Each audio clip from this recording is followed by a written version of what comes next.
Fala pessoal, tudo bem? Deu liga de ano novo, deu liga do recesso. Sei que você que tá aí na praia, curtindo, tomando aquela caipirinha, aproveita, né? Já atualiza todos os episódios que você não assistiu e já bota lá como é que é no YouTube, Assina a GZH, assina ativa o GZH, sininho. ativa o sininho, né? Curte no Curte. YouTube, enfim, faz tudo porque tu vai ter tempo e o Deu Liga desta semana é especialíssimo. Derby della Capitale, Roma e Lazio. É agora, no próximo final, Isso, no final de semana. do dia 5, né, de Isso. janeiro. O dia 5 é sempre um dia bom, né? Muito bom. Dia 5 é muito sempre um bom. dia importante, eu não sei porquê. Sempre um dia importante. E aí as duas grandes forças da capital italiana vão se encontrar. Mas a Itália tem algo curioso, acontece em muitos estados aqui no Brasil. As principais forças não estão na capital. Na Itália, a Juventus, o Milan, a Inter, agora a Atalanta numa ascensão. Roma e Lazio são tradicionais, camisas pesadas, têm a sua rivalidade, mas não são times, dito assim, multicampeões e poderosos. A Lazio até foi no passado, né? A Roma tem poucos títulos, enfim. O que dá pra dizer, Valtinho, tu que é quase um italiano, um ítalo brasileiro? É uma característica do futebol europeu. Gostei né? da camisa. Muito boa, né? O nosso Napoleãozinho. As grandes capitais europeias, a gente pegando o período anterior ao investimento externo de um dono, elas nunca tiveram grandes clubes. Né? Londres foi ter um campeão europeu há pouco tempo com o Chelsea. O PSG virou um grande na França, mas ainda é um time que deixa a desejar no cenário europeu. E Roma vai mais ou menos no mesmo caminho. Vamos lá, mas a Holanda com a Ajax sempre teve Mas força. a capital é Haia, né? Não é Amsterdã. Também tem isso. A capital política, né? Isso. A capital. Isso. Mas a capital. A principal cidade é Amsterdã, claro. Mas vamos lá, Madrid. Porto em Portugal. Madrid. Mas aí tem... Portugal, Lisboa tem o Benfica, que foi muito forte.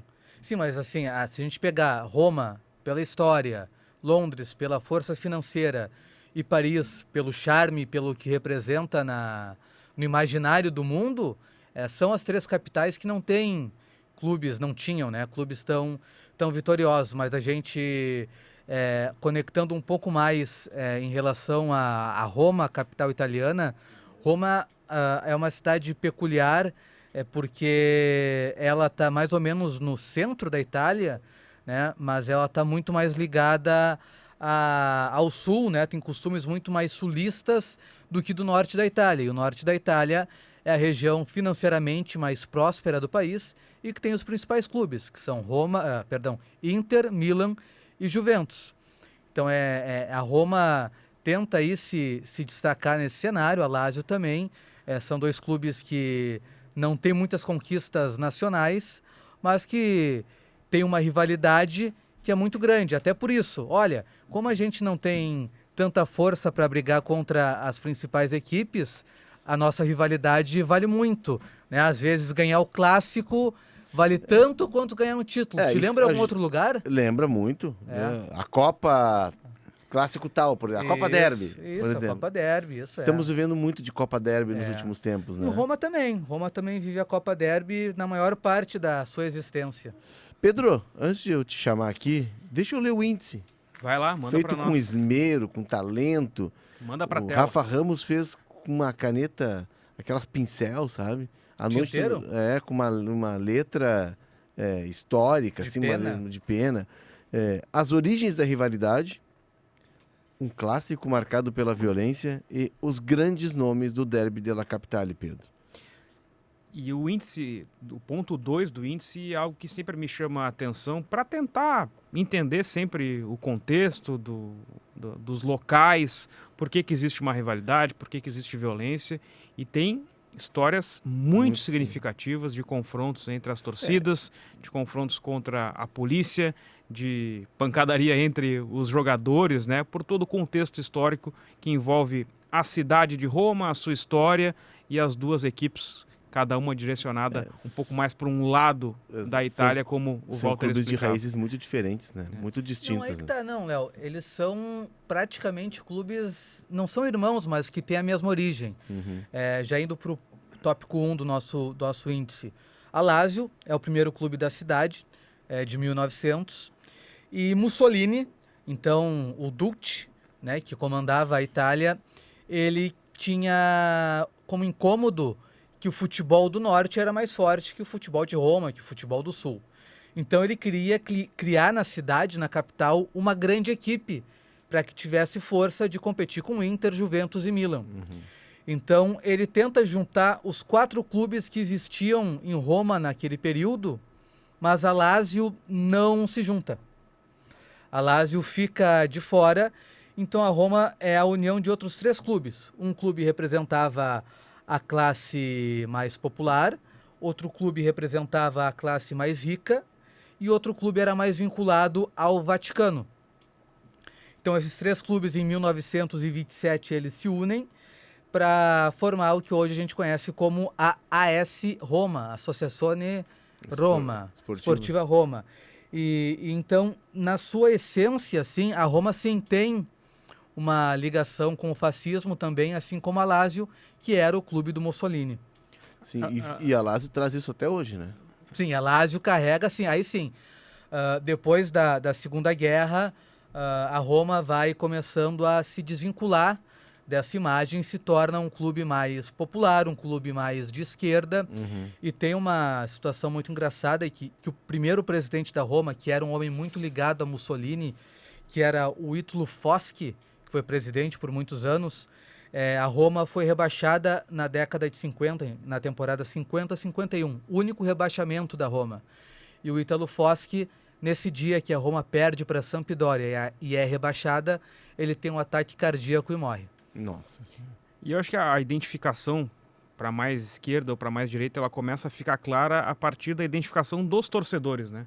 Tem esse histórico inicial, mas pelo fato dos torcedores da Roma serem de camadas mais baixas, uma camada mais operária, que isso começa a se distinguir, enquanto a Lazio são de camadas, são da elite da Itália, né? E aí começa essa separação e todas as consequências A que vem pela Lazio já frente. desde a sua origem, ela já se localiza num bairro mais elitizado de Roma, né? E a partir dali, ela começa a construir a sua história e formar a sua base de torcedores.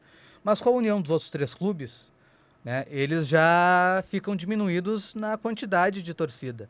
Então, a sensação que os torcedores da Roma têm e dizem, e que é um pouco também assimilado pelos torcedores da Lazio, é que os romanos, os nascidos na cidade, são torcedores da Roma. Uhum. E aqueles que são nascidos no entorno da cidade são torcedores da Lazio, né? E a Lazio leva isso muito perto de si porque eles querem se estabelecer como os verdadeiros representantes da capital italiana, mas, enfim, não tem esse sucesso tão grande, assim como a Roma também não tem, né? Mas aqui tem um ponto que é interessante, parece bobagem, né? Mas tu levar o nome da cidade te dá esse privilégio, esse que peso. a Roma fica na região de Lazio. Então, a Lazio leva o nome da região, que seria o Sim. estado, e a Roma leva o nome da Mas cidade. ninguém conhece a região de Lazio Sim, no mundo, né? claro. Uma das cidades mais visitadas do mundo é Roma. Em Sevilha acontece muito isso. E teve uma disputa, porque o Sevilha, que é um time que sabe seu tamanho, que é heptacampeão da Liga Europa, ele se apropria das marcas da cidade. E ele diz, né, a partir disso, eu sou o time de Sevilha, não é o Betis, eu levo o nome da cidade. E tem essa disputa, né? E é fato. Se tu consegue criar isso, eu acho que a Roma tem um pouco disso, né? Talvez para nós aqui a Roma tenha uma vinculação mais forte por causa do Falcão. Sim. Né? Embora tenha jogado na Lazio o Batista e mais recentemente o Lucas Leiva. Mas Falcão e Cerezo jogaram na Roma, né? Sim. Mas principalmente o Falcão, que teve uma trajetória espetacular na Roma. A Roma tem brasileiros mais representativos, né? Se a gente for ver aí a lista de brasileiros de Lazio e Roma, tem uma boa quantidade para cada lado. Mas jogadores mais representativos, inclusive vários jogadores gaúchos, muito mais pro lado Vinculados à dupla, não da Roma. necessariamente Cafu, gaúchos. Aldair, Cafu, Antônio Carlos Zago, Antônio Carlos Zago, Alisson Becker. Emerson, Alisson. o Alisson, Dos gaúchos é Alisson, o próprio Renato que jogou. Renato Aí não é com Portaluppi. representatividade lá, né? Aham. Mas Alisson, Michel Bastos jogou na Roma. O Maicon. Maicon, lateral direito, que é Mas o Marco numa passagem já final depois, de carreira. depois da Inter, né? Isso. Ele É, sai mas da Inter. encaminhando por um final. Ele, inclusive, ele volta para jogar. Ele tava tomando um outro caminho na carreira e aquela passagem pela Roma é meio que o último gás dele como Sim. o Maicon, que é gaúcho, né? De Novo Hamburgo, mas muito próximo, a família toda É o que o cresceu, pai né? dele jogava no Novo Hamburgo. É. O cordão umbilical do Maicon foi enterrado no estado de Santa Rosa. Santa Rosa. O É. antigo estádio de Novo Hamburgo. No antigo estado do Novo Hamburgo. É, e Deixa eu ver que eu me lembro. O Renato, que teve uma passagem curta e tumultuada De uma pela temporada. Roma, Depois a gente vai falar mais disso quando a gente falar dos grandes nomes. Vão vir nomes que ligam que foram personagens personagens desse período. O junto com Aldair é, Renato. um dos grandes ídolos da Roma, Sim. né? É aquele time campeão com o Capello. Tinha o Emerson, o Aldair, o Antônio Carlos. 2001. Isso, 2001. O Aldair, até pelo perfil dele mais baixo, mas o Aldair foi um dos grandes zagueiros do futebol brasileiro. É que ele é muito low profile, ele Ele é não muito gosta discreto. de dar entrevista, ele não é muito de falar, de se posicionar, mas ele é um ídolo na Roma e foi um grande zagueiro, campeão do mundo em O 94. Juan jogou na Roma. O Juan, que jogou no Inter, Jogou jogou, no- na os- Roma. Juan e o Aldair Jesus, e o Juan são jogadores parecidos de perfil, né? É. E craques, zagueiros craques. O Juan Jesus também, né? Que é cria do Inter. Também. Esse não é gaúcho, mas jogou na Roma também. E lembramos, o Valtinho lembrou agora na redação, um gaúcho de Canela, assim, o Roger Ibanhes, mais recentemente jogando na Roma, né? Tinha uma ótima relação com o Mourinho. E participou do título da Roma agora. Hoje joga no futebol árabe. Isso. É. Foi convocado para a Foi seleção convocado pra brasileira. seleção. O Roger Ibanez era de um projeto aqui de Farroupilha, se não estou enganado. PRS. Exato. Isso. Mas ele é de Canela, mas ele cresce em Tramandaí. Isso. E ele jogou no Real, um time que joga a terceira divisão gaúcha, um time Real de Tramandaí. E dali ele vai para esse PRS. Subiu para vai divisão pro de acesso Fluminense. agora. Ah, é? 2025, divisão de acesso pro Real. E aí ele vai. Vamos à praia então. É. E aí ele vai do PRS para o Fluminense. E quem sobe o Abel é o Abel Braga. Quem sobe o Ibanez é o Abel Braga. E todo mundo achava que quando ele surge que ele é um argentino, um uruguaio pelo Sim, nome. Né? sobrenome. Não, e ele é filho. É. Pelo sobrenome. Mãe dele é uruguaia, se cogitou a hipótese dele jogar na seleção uruguaia. Porém, houve o chamado do Tite em 2022, um pouco antes da Copa. Quem vai é o Bremer como o quinto zagueiro, isso, ele é. Mas o Ibanez escolheu a seleção brasileira, mas ele pode jogar pelo Uruguai. Quem é filho é uruguai. Já que o Petrucci é tão ligado às coisas do Uruguai, um grande jogador uruguaio que atuou na Roma foi o Daniel Fonseca. Cujo filho hoje joga no meio-campo do River Plate. Exatamente. E Ele é empresário do Arrascaeta. o De um Daniel, monte de gente. o Daniel Fonseca é de muita gente, né? Ele deu sequência ao que o Paco Cassal fazia. Daniel Fonseca joga a Copa de 90 pelo Uruguai, né?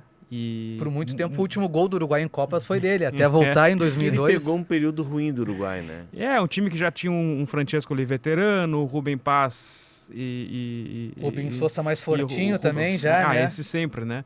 Rubem Paz, Rubem Sousa, né? Que jogou na Lazio.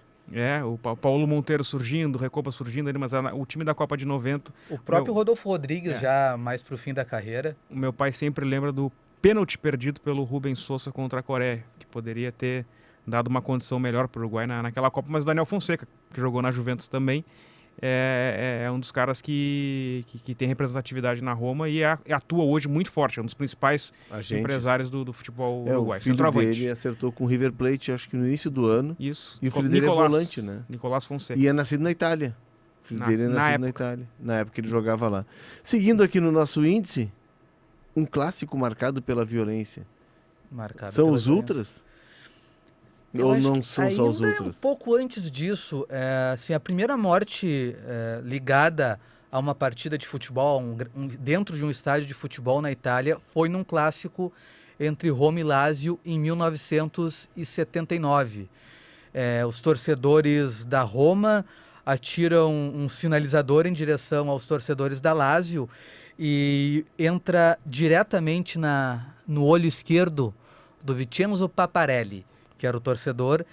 Ele não ia ir no jogo, ele acabou indo no lugar do irmão dele e acaba morrendo nessa fatalidade. Ele é levado pro hospital, mas não sobrevive. Os médicos que atendem ele dizem que os ferimentos parecem ferimentos de guerra, de tão grave que foi.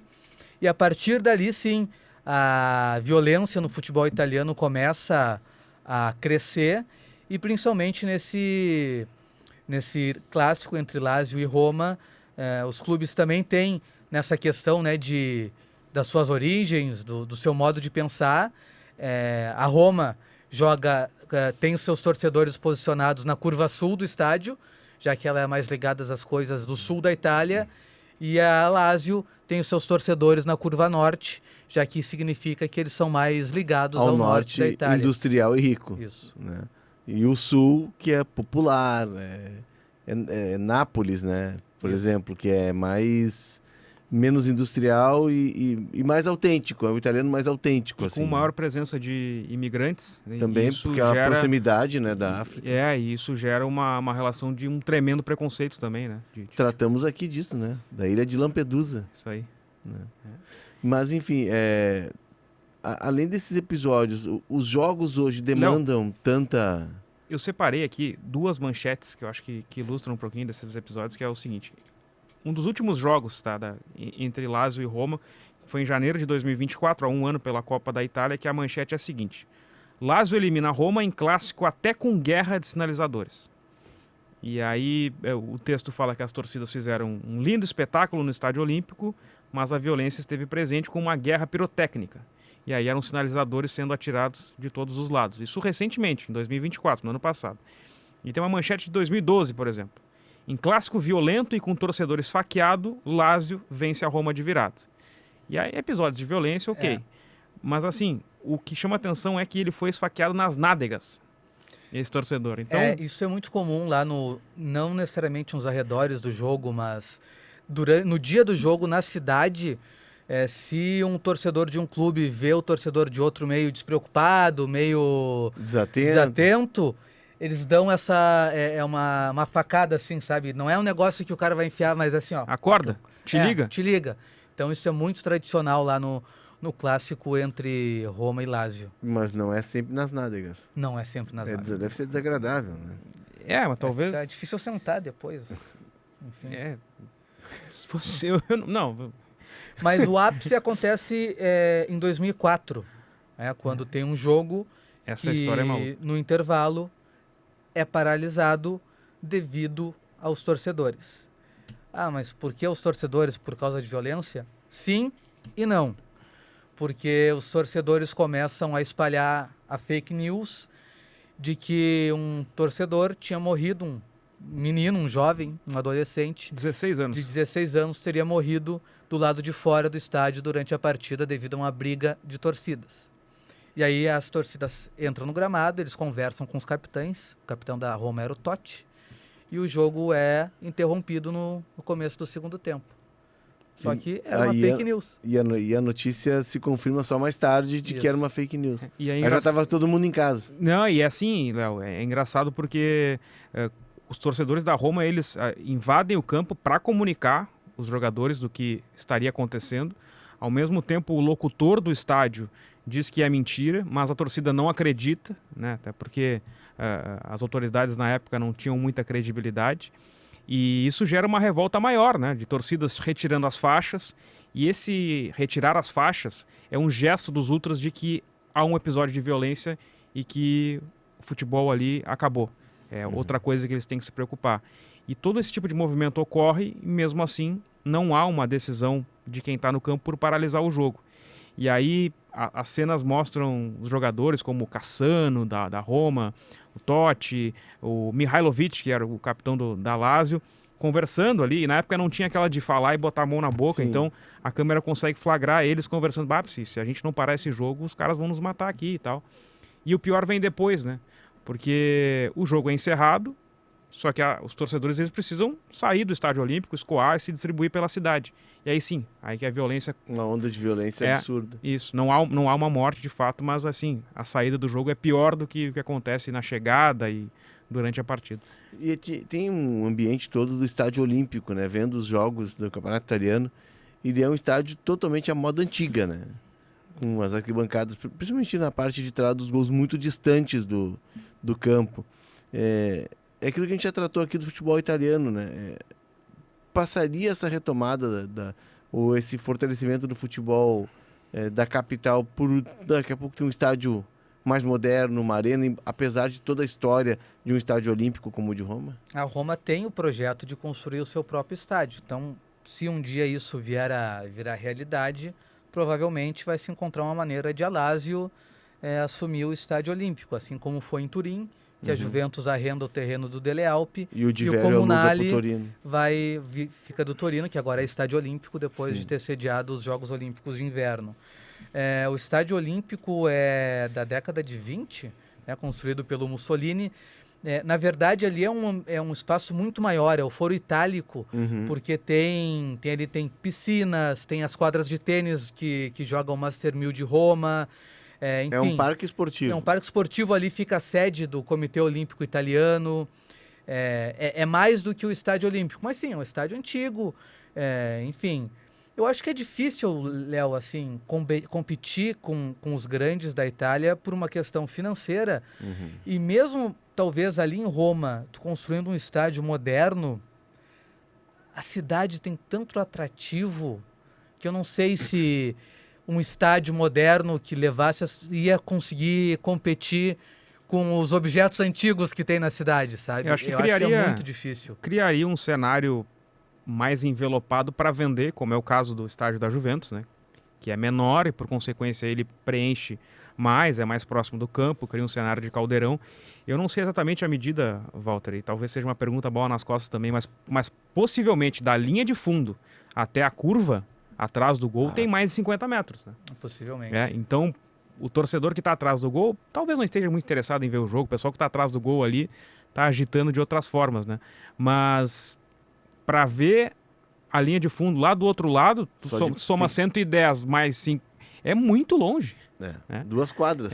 Que aí, eu nunca fui ao Estádio Olímpico de Roma, mas aí é um jogo atrás do gol de binóculo. Sim. Como se fosse num ginásio da NBA lá em cima, né? Mas claro, porque os estádios antigamente tinham essa lógica do estádio ser oval, né? E agora os projetos são para facilitar a visão da torcida. Esse é um problema que tem no Engenhão, né? Que o Textor, que tem a cultura americana e é um cara que vê muito nas arenas um potencial de negócio, ele diz que o Estádio Olímpico Newton Santos não tem o que fazer. Não tem como tu baixar o gramado para aproximar arquibancadas, não tem o que fazer. É um estádio que precisaria ser demolido e reconstruído. E é um estádio novo. E é um estádio novo, é de 2007. Não tem 20 anos ainda. Não tem 20 anos. Mas é um problema, é o problema dos estádios olímpicos, né? Porque aquelas partes atrás do gol nos Jogos Olímpicos servem para outras competições de atletismo. Não só as corridas, né? Não só a pista atlética usada. Então, o estádio olímpico do Barcelona, que está jogando agora o Montjuic, é o mesmo caso. Né? O River que abriu mão disso, né? E ali construiu, mas conseguiu rebaixar o gramado. Mas é que o River era um estádio com pista atlética, não era um estádio olímpico. O olímpico não. Que precisa desse espaço atrás do gol. Isso, para ter a caixa de areia ali, não. E um momento de Lazio e Roma, a Lazio eu percebo, a Lazio ela cresceu em relação a ela mesma. Depois de um período de baixa, ela passa a disputar algumas vagas, a ter mais figuração na parte de cima. Mas a Roma, historicamente, a Roma é um time de poucos títulos, né? Os dois são, né, Léo? Os dois são. Assim, acho que É que a Lazio teve um grande momento nos anos 80, né?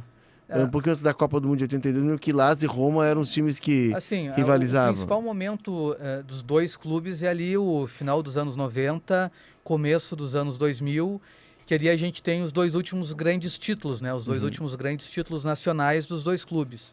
A Roma ganha em 2001 com o time do Capello. Havia ganho 81 com o Falcão? Não, um pouco depois. Por aí, 81, 82 com o Falcão. E depois vem ganhar com o time do Totti, do Capello.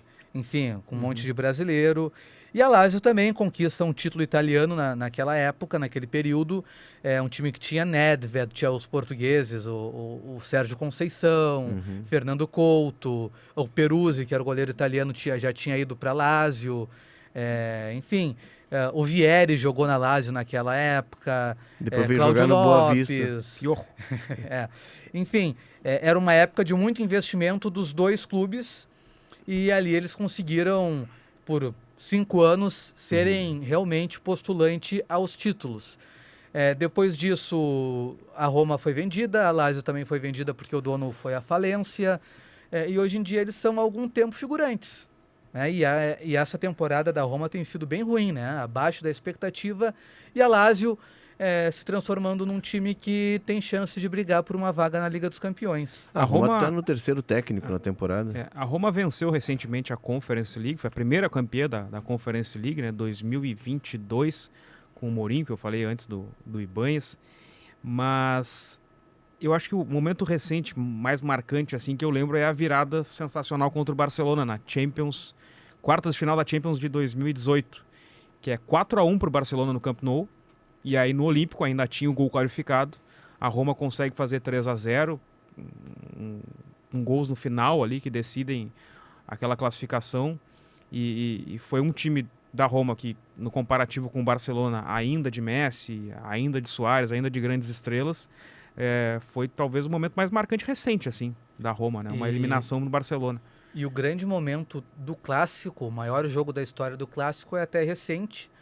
Foi a final da Copa Itália de 2013, única vez que Roma e Lazio decidiram um título diretamente, vencido pela Lazio, e o Lucas Leiva conta que a pressão ali era tão grande que os ultras da Lazio chegaram a se reunir com os jogadores, né? Isso o Lucas ouviu de quem jogou aquele período, né? Ele chega na Lazio um pouco depois.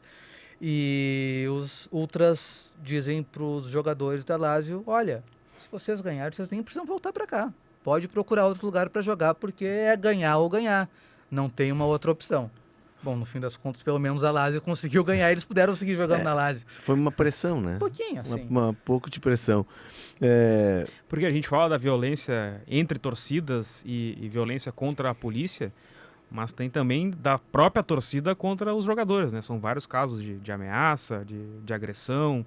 O Ciro Immobile, por exemplo, foi pego na rua, assim, quando era centroavante da Lazio, né? Um cara que recentemente, jogando na seleção italiana, uma das principais figuras ali estava no título da Euro de 2021.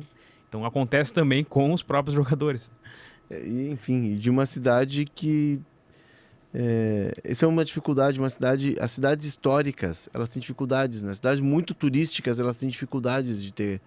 Acho que Paris passa pelo mesmo também, de ter protagonismo esportivo, né? Sim. Eu acho que é tanto envolvimento com o turismo, que é 24/7, como disse o Walter, é tanto ponto de atenção e de atração que o futebol não consegue estabelecer, né? Paris passa por isso também. Eu acho que Roma tem algo parecido. Não, e no caso ainda, tanto de Roma um pouco menos, mas Paris, tu tem outros eventos grandiosos de esporte que levam as pessoas à cidade, como Roland Garros, tem o Master 1000 de Paris também, indo para o lado do tênis, o ciclismo é muito forte nos dois países. O Tour de France para. Né, o Giro de Itália, enfim, também não são, embora o futebol seja o principal esporte, tanto de França quanto de Itália, tem uma cultura esportiva um pouco mais diversificada do que a gente tem no Brasil, por exemplo. Sim. E a cultura esportiva ela acaba meio que pulverizada em todo esse festival de atrações que tem na cidade, né? Sim. Tu vai, por exemplo, a Madrid, que é uma belíssima capital, mas tu vai no Santiago Bernabéu, porque Madrid não é Roma. Sim. Se tu vai a Roma, não dá tempo de tu marcar para assistir a um jogo no Estádio Olímpico. E em alguns casos também tem a questão da localização dos estádios. Tá, no caso de Roma, o estádio não é dos clubes.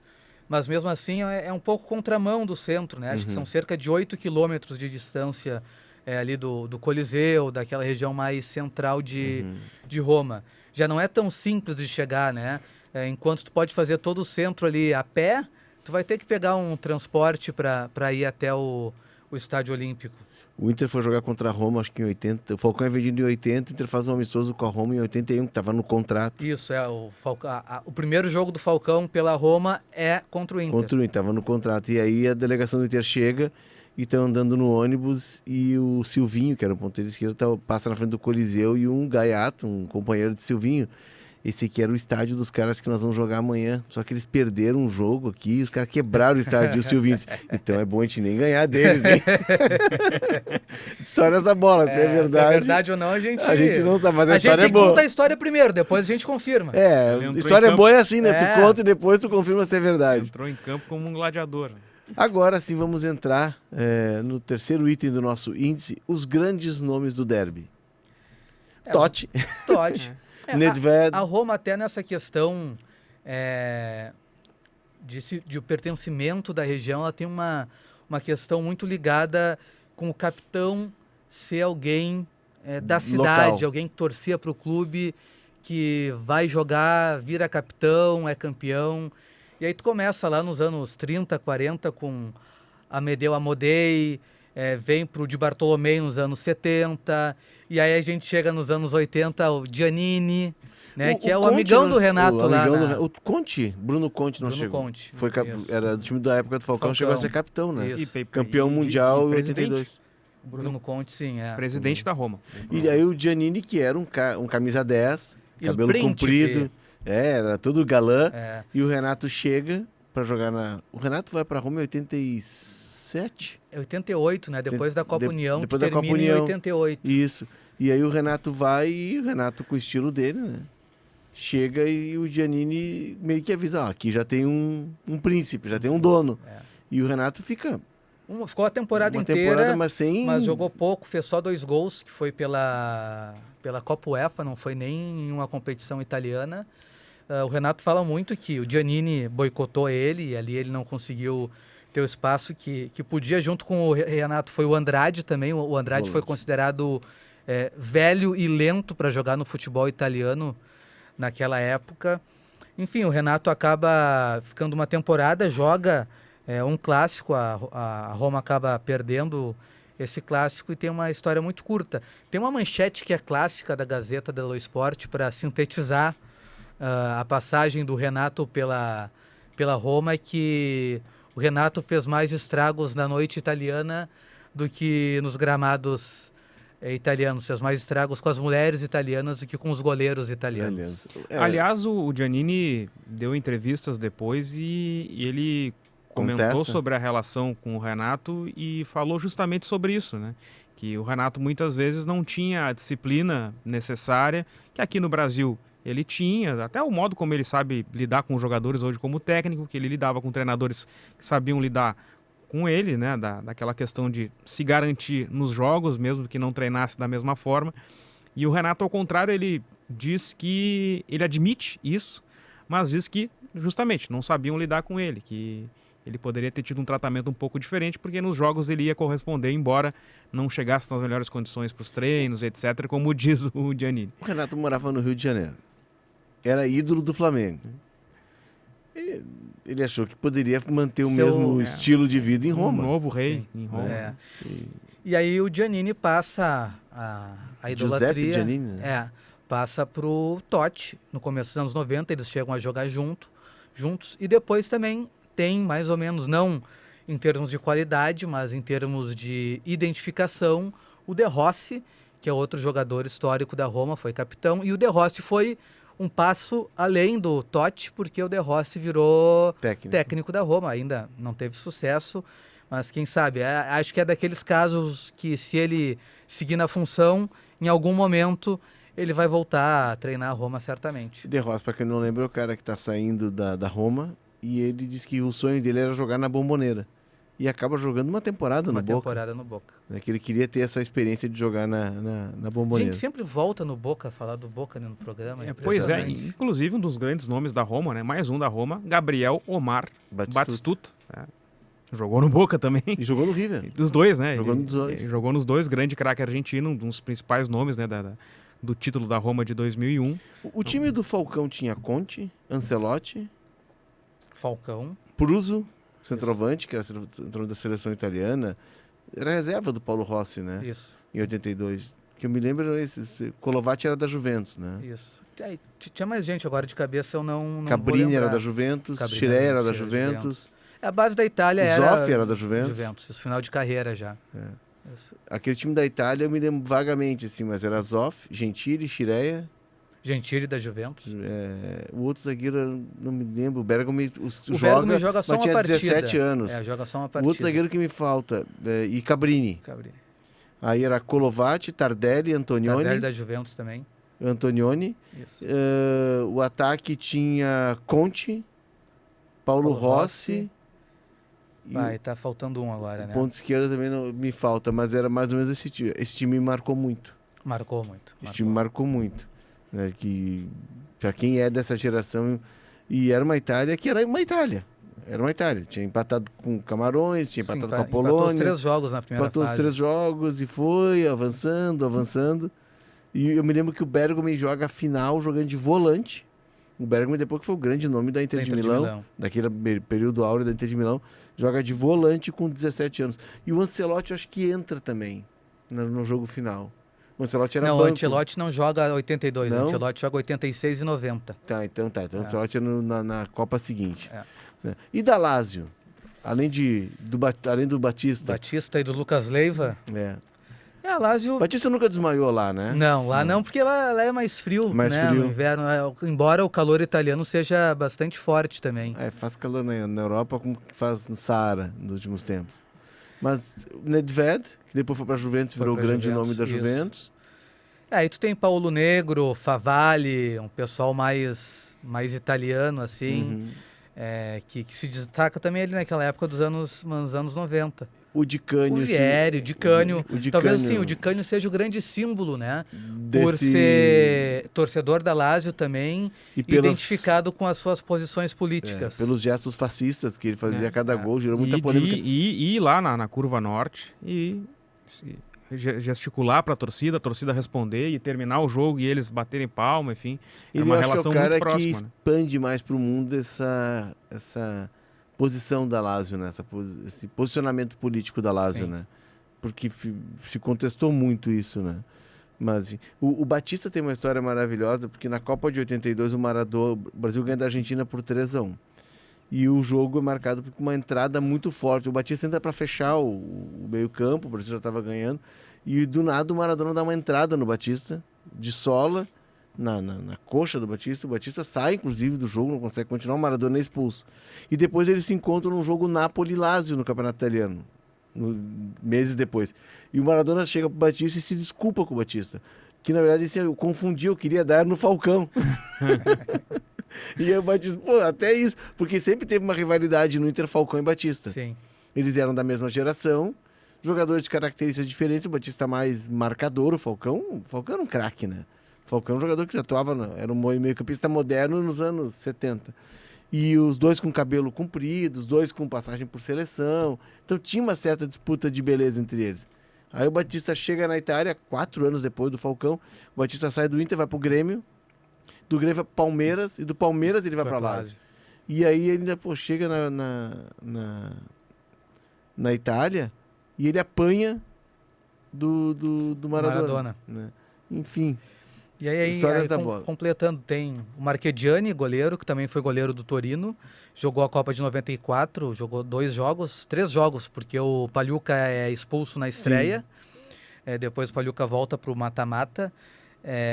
Tem o Alessandro Nesta, zagueiro hoje técnico do Monza, acho que tem um bom nome aí, um bom jogador. Crespo, o Hernan Crespo também foi campeão italiano com a Lazio. Tem bastante gente brasileiros, boa que além ali. Do Lucas. Passou o César, que foi lateral esquerdo do São Caetano. Inclusive tá radicado lá. Por muito tempo jogou lá na Lazio. Tem o Felipe Anderson, que agora tá jogando no Palmeiras. Foi muito bem na Lazio. Sai da Lazio, vai pra Inglaterra e volta pra Lazio. Tem um zagueiro que não foi conhecido, não chegou a jogar aqui, e o Dunga, em determinado momento, chegou a convocá-lo, a pensar em convocá-lo para a seleção. Emilson Cribari. Sim. Era um zagueiro bem corpulento, assim, um zagueiro mais... Zagueiro. Também fez um bom período na Lazio. Felipe Azevedo também, um zagueiro que também jogou na Lazio. Enfim, tem bastante nome. Outro zagueiro também, até que estava no futebol árabe, o Grêmio andou se interessando por ele. Eu lembrei, e aí não é gaúcho de fato, mas tem conexões com o futebol gaúcho, o Ederson, aquele meia, cria do RS Alvorada, jogou no Juventude, com o Thiago Silva, com o Dante, e assim como eles foi para o Juventude também, passou pelo Flamengo, jogou na Lazio, outro jogador que...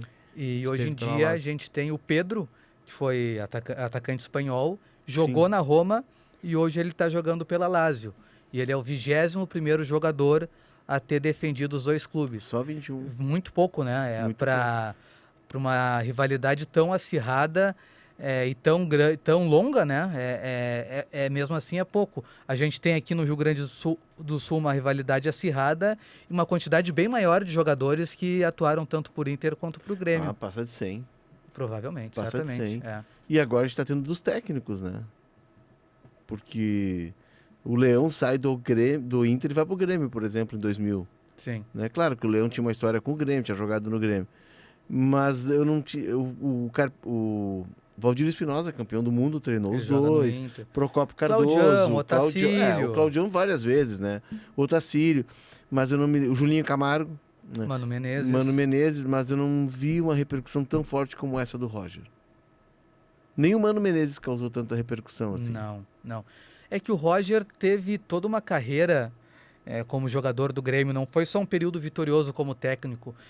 Eu vejo que o torcedor, ele enxerga esses profissionais de duas maneiras, né? Acho que ele é um pouco mais frio com o treinador. Sim. Então, assim, vem um treinador que trabalhou aqui, depois ele vai O Tite, né? treinar no rival, não causa tanta celeuma. É. Mas se ele foi identificado com o clube, jogou tanto tempo com uma camisa, foi campeão, vencedor, aí cria já uma animosidade um pouco maior.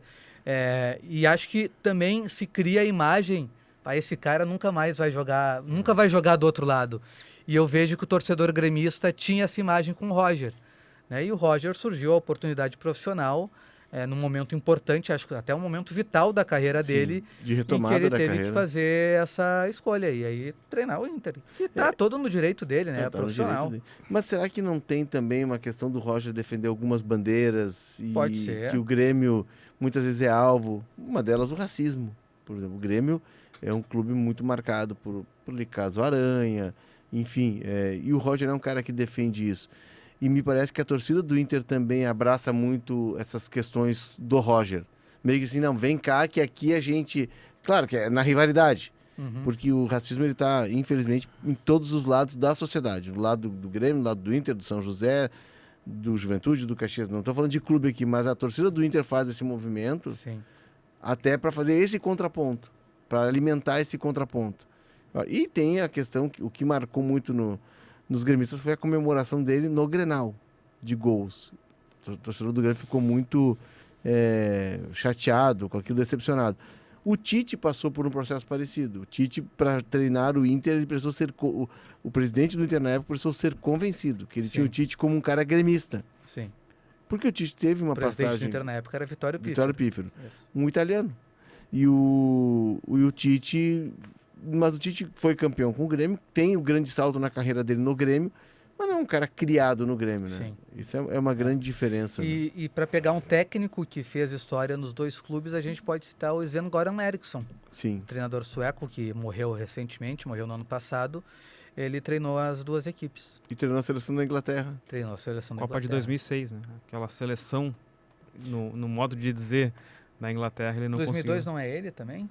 Eliminado pelo Brasil, pode ser? Eu acho que é ele Eu me também. lembro que trabalhava no Esporte da Zero Hora e o Nilson Souza, que era o cara que cuidava da coluna do Falcão, né? Era o editor da coluna do Falcão, ele chega no Esporte e diz assim, nós temos um abacaxi para resolver.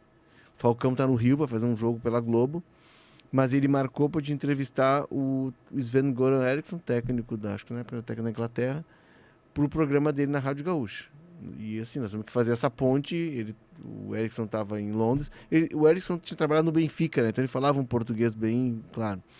E aí nós, como é que podemos fazer isso? Então assim, era uma ligação para a Europa, para Londres, outra para o Rio, que tinha que entrar aqui no estúdio da estúdio Rádio da Gaúcha. Gaúcha. Aí me reuni com o Cauê, que na época era o engenheiro da Rádio Gaúcha. Ele fez um monte de rabisco numa folha, montou uma história, um projeto. E aí eu sei que coube a mim ligar e conversar com o Eriksson, né? Agradecer pela entrevista e passar para o Falcão, que estava num hotel no Rio. Então eu posso dizer que eu já conversei com o Sven-Göran Eriksson. Uma grande experiência, Uma porque grande foi um treinador muito importante assim no futebol europeu. Ele foi campeão europeu com o clube dele na Suécia, que agora me falha o Gotemburgo? nome, acho que é o Gotemburgo. Gotemburgo. E ele tinha uma visão operária do futebol, né? Era um clube de operários, de Sim. trabalhadores. Então, assim, na Europa muitos consideram que ali foi o grande momento e último grande momento do futebol operário, né? Do futebol amador, aquele título da Copa UEFA pelo Gotemburgo. Eu não sei onde é que é a relação deles. Eu não sei se o Eriksson chegou a trabalhar na Roma com o Falcão. Porque o técnico dele é o Nils Lindholm, né? Isso. Que era um sueco. Isso, também. fez história no Milan como Isso. jogador nos anos 50. Eu acho que não sei, tinha uma história, eles tinham da relação deles, talvez tenha sido pela Roma. Pode ser. Através E o da Roma. Lindholm depois treinou o Renato na Roma. Ele Sim. fica até 85, depois sai Uhum. e volta bem na temporada em que o Renato Renato chega. está treinando lá.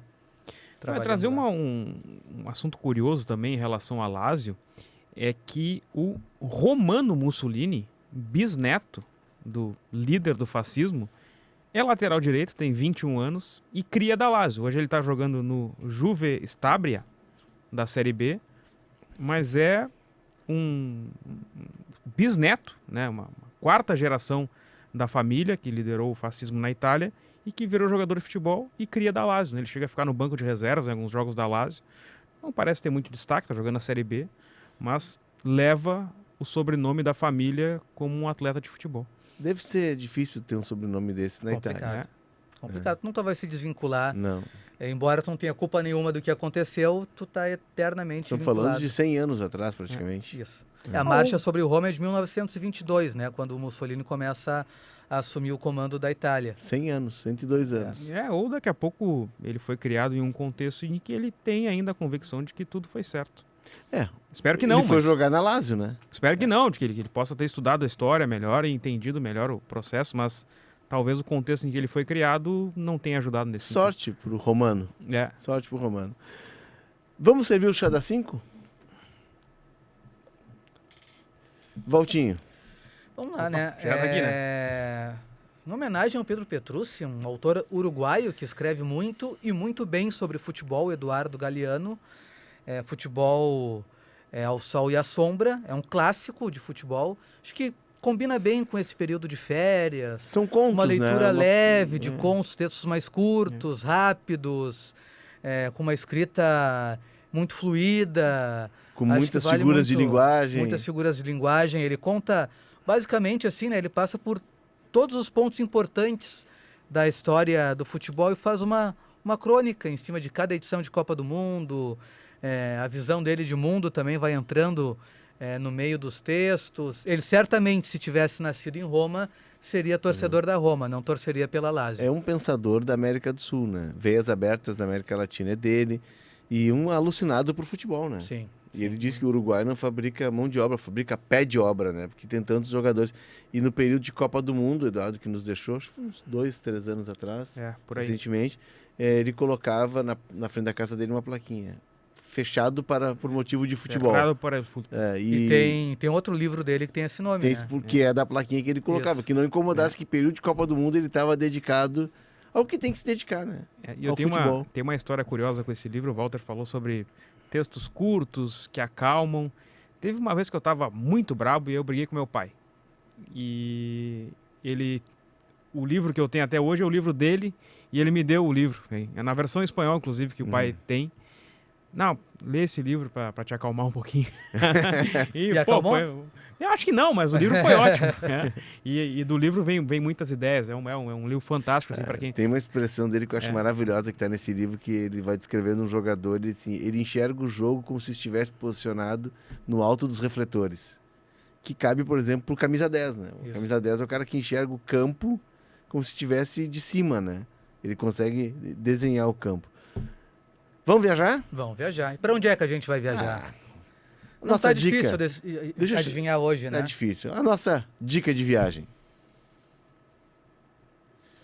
Tá com a mala pronta ou não? Tá, sempre. Dá pra fazer ir pra Itália, sempre. num dia. Coliseu. Que mais? Dá pra ter Coliseu, toda aquela região parte ali. central, Só histórica. caminhar. Fontana de Trevi.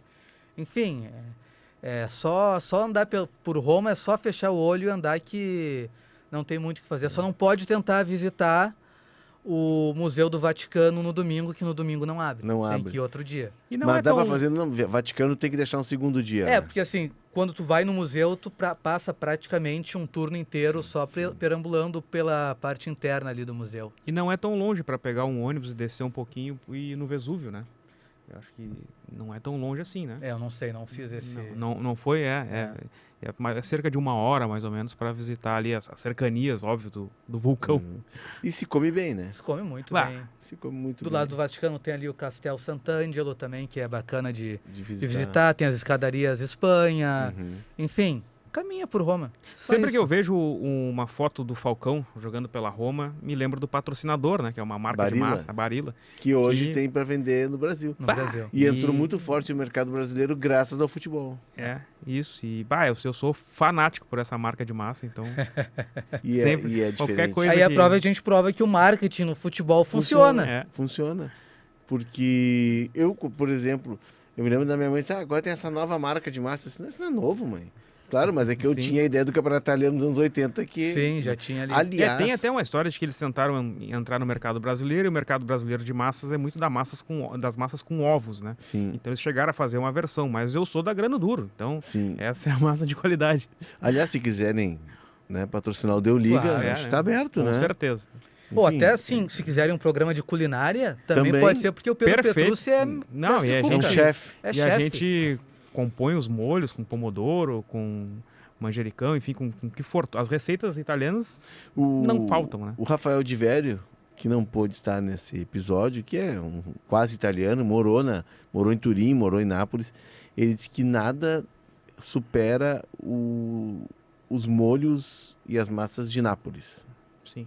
Que tu come bem, mas que Nápoles é especial. diferente. É diferente. É diferente. Enfim, eu não conheço a Itália, mas tá no... Fica a dica. Fica a dica. Eu chamo o MVP, o craque da rodada. Também não tem Não é muito... um craque da rodada, né? O craque do clássico. O craque... Não, da nossa... É o craque do clássico, mas não tem muito como fugir do cara. Quantos anos? 20 anos? É a carreira toda, né? Ele nunca por jogou aí. no outro time, Nunca né? jogou em outro time. Teve propostas do Real Madrid. Imagina, tu tem proposta do Real Madrid, tu joga num clube que tu é vinculado, mas que não tem tanta chance de título. E tu segue jogando toda a vida nele. Assim, isso no Brasil, para nós, é muito difícil de entender, porque acho que a diferença ainda, principalmente financeira, é muito maior. Então acaba sendo inviável, né, os jogadores que são ídolos aqui, que jogam pelo seu clube de coração, não terminarem cruzando o Atlântico e indo jogar na Europa. O Totti conseguiu isso, ele é o maior artilheiro do clássico, né, do Derby della Capitale, com 11 gols, junto com o brasileiro Dino da Costa, que fez carreira no Botafogo e depois foi jogar em vários clubes da Itália, entre eles a Roma. Vale ver a série Um Capitão, que é sobre o Totti. Uma série bem humorada sobre o Totti, é um ator que, enfim, é um pouco de novelinha, assim, mas é uma série que vale Já a pena assistiu? ver. Assisti, não completa, mas pelo menos quase toda e me O diverti um O pouquinho. Totti, ele era motivo de muitos memes, né? Sim, sim.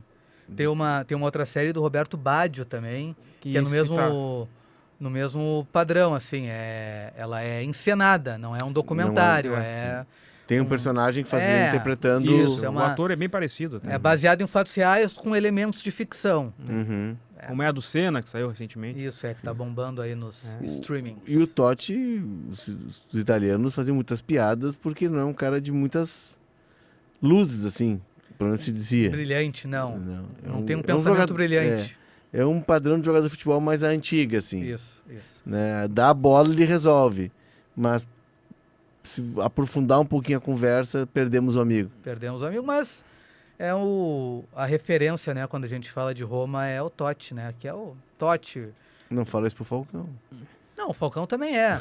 Mas eu acho que aí o Falcão leva a desvantagem de ser um jogador identificado com o clube desde a infância. Sim. Acho que aí o Falcão perde essa disputa por essa questão, né? Por ser um jogador da cidade, um jogador que sentou no Estádio Olímpico para torcer. O Falcão, claro, tem a vantagem de ter ajudado a quebrar uma sequência de anos, 40 anos sem título. O Totti também ajuda, né? Depois o título do Falcão é o título do Totti, ali no começo dos anos 2000, mas são ali um pouco menos de 20 anos, a seca não era tão grande.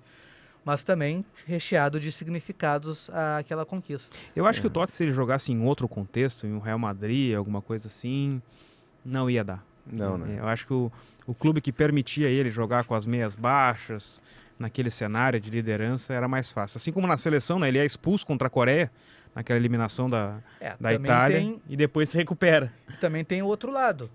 Tu joga no teu clube e ali ele é abraçado e é permitido praticamente tudo a ele, Isso, né? ele é o dono do campinho. É o dono do campinho. E aí tu vai ir para um clube como o Real Madrid, que tu vai ganhar títulos, mas daqui a pouco tu vai ser só mais Mas um. a gente tá vendo isso com o Mbappé. É. O Mbappé chegou num clube e que já estão os postos ocupados.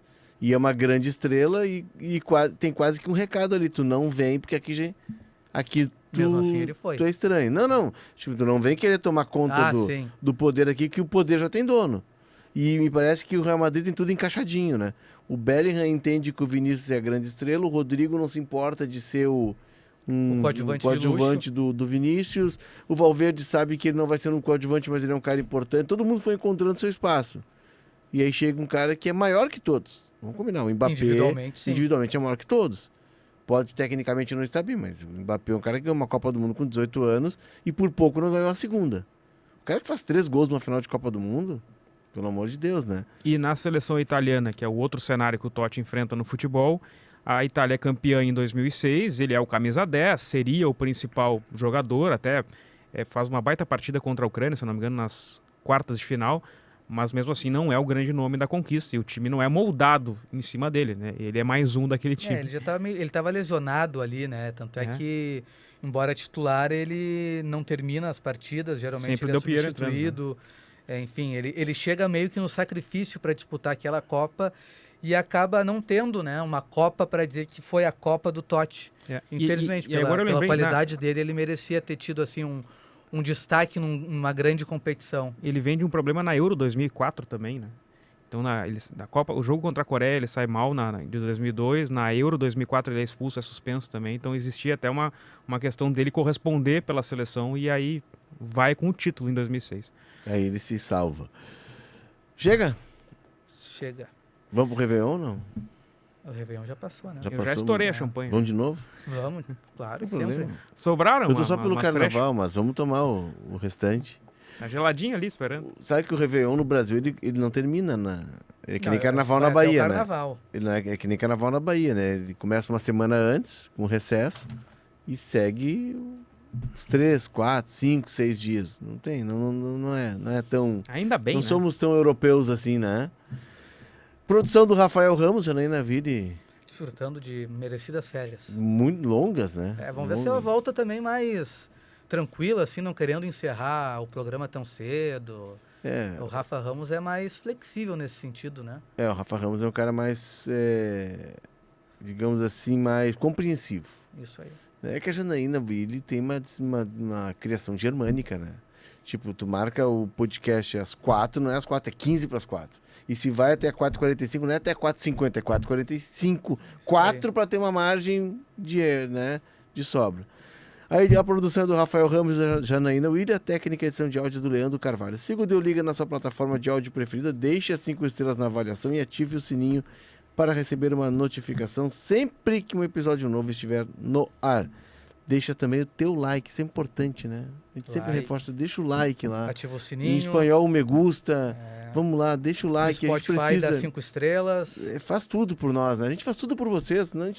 Eu nunca te pedi nada, na verdade. Eu garanto do outro que lado. Faz por nós. Qualquer comentário que vier, eu respondo. O Pedro responde. O melhor moderador da temporada 2024 é o Pedro Petrucci. Deixa teu like também na transmissão do Deu Liga no YouTube e aproveite para seguir o canal de GZH, onde Alex Torrealba abastece de notícias internacionais diariamente, não, de hora em hora. É o chileno que mais trabalha no mundo, né? Isso aí.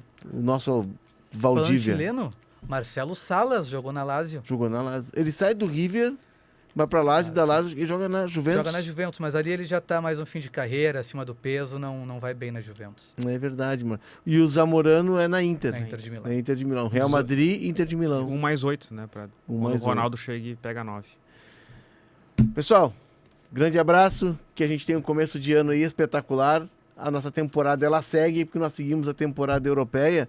E também a brasileira, porque não vai ter férias, né? Não para. Não, Gente, deu liga, não para. Não. Já que deu liga, a gente segue. Tchau.